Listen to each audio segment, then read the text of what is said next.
C'est obligatoire. Na vino mobimba. Otikali na Karine Mokonzi. À vie. C'est pas de ma faute, papa. Écoutez, abaninga no musuba PD. Écoutez, abana mibali mususu. Ce mutasali lo côté, wana posa succès. Yaya soko lukinze anzambe te ye dingwaza. Nzela nganga. Soko moni pe ke lukano te ovandi. Omonya voulant trop gagner. Na koma fêter ba bonne année na michopo na o. Yo mosko yebi na te do yo mo ndo zana mo vanda ko mituna. Makilango. O ziana biso biloko liake pa na nga yo mo ko luka. Mais o yeba pe kate. Moi na yebi ke vanda ko lubaka. O lubaka in. Toliera lo sona pondu. Na musuni to kana ba la guichesse. Ah, est-ce que makilango yaka na musuni? Est-ce que ba mai ki pe ba liaka po toliera na na bango? Inchi, oh là là.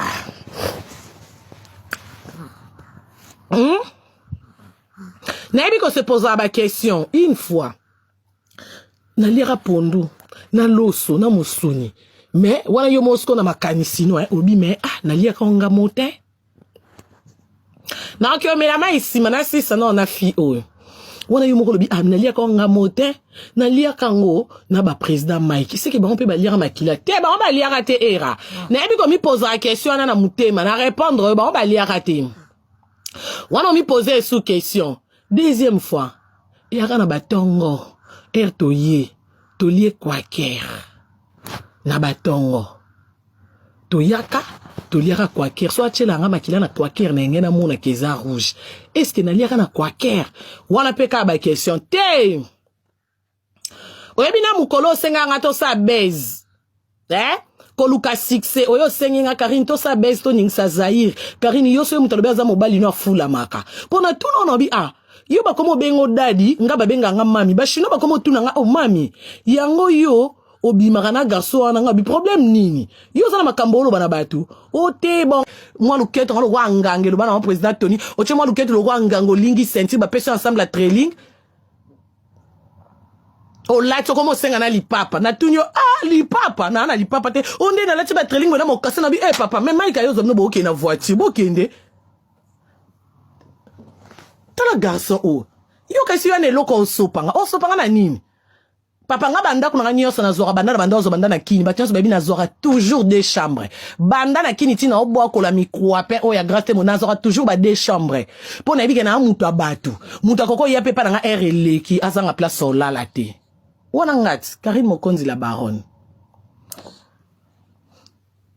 yo soko yena batu ta msuso ko intoxiqué to bibino batalokuta okokolo bana mutu ke ndima toko c'est la Karine makambu ya yo ko yana batu ngana ko yelo ba preuve ngingo ngana ko yelo ngingo soko lingi omoni soko lingi na so soni devant mokili yo mo vanda raisonner c'est na koselo makambu ko lata des pantalons te yaka c'est ngana koselo makambu po ngana na tina batute ngana na tina batute po ngaje m'en ngala Chine mtedanga nzamba obokola nga likolo na sa mokili mobali na nga 3e mois la Chine.